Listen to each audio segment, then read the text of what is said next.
మేము చిన్నప్పుడు తల్లిదండ్రులు ఇద్దరము కూలి చేసేవాళ్ళము, అన్నదమ్ములు 5 మంది. ఈ విషయం బాగా విన్నాను. అన్నదమ్ములు 5 మంది, వాళ్ళందరికన్నా చిన్నాను నేను. మేము పని చేసుకుంటా 2 పిల్లలు ఇక్కడ చదివినాం. మందు ఇప్పుడు ఉండాలి చూసినాం పద్దాక. మేమేం చేస్తామంటే ఇంటికాడ ఏదో పని చేస్తామంటే ఇంటికి స్కూల్కి వచ్చి మళ్ళీ ఇంటికి నడిచి వచ్చేవాళ్ళు. అన్నం కట్టించేసి మా బారికి మేము పోయేవాళ్ళం. మళ్ళా ఎప్పుడైతే పిల్లలు మళ్ళీ లీవ్ నుంచి వస్తే దాకటం గురుని లేదు పిల్లలు చెప్పిస్తాం. ఎందుకు ఇస్తే వాళ్ళకి దాని వాల్యూ తెలుస్తుంది. అలాంటి వాళ్ళ కాబట్టి మళ్ళీ ఎప్పుడైనా ఖాళీగా రోజులు సంస్కారం ఇస్తాం. పోతే 100 రూపాయలు తక్కువనేదాన్ని ఎక్కువనేదాన్ని ఆ బరువు అనేది వాళ్ళకే తెలాలి. ఆడ పెట్టేస్తే పిల్లలు చాక్లెట్ చేస్తాడు, బిస్కెట్ తినేస్తాడు, వాళ్ళు నమ్మకూడదంటే ఇంక చేసేది వాళ్ళ గురించి మనం.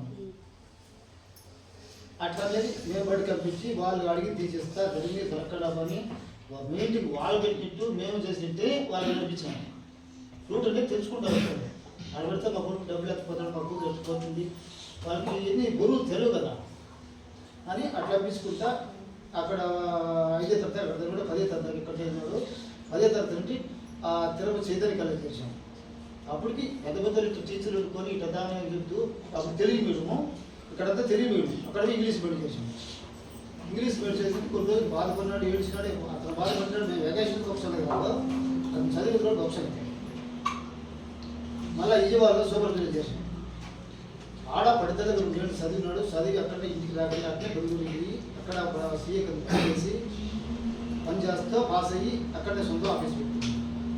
ఇప్పుడు ఏదో మనం పడిన బాధకు చెడు చేయటం కలిగితే మనం ఒక మంచి సహాయం చేయాలి. అదే దేవుడు మనం పనిచేస్తుందని మేము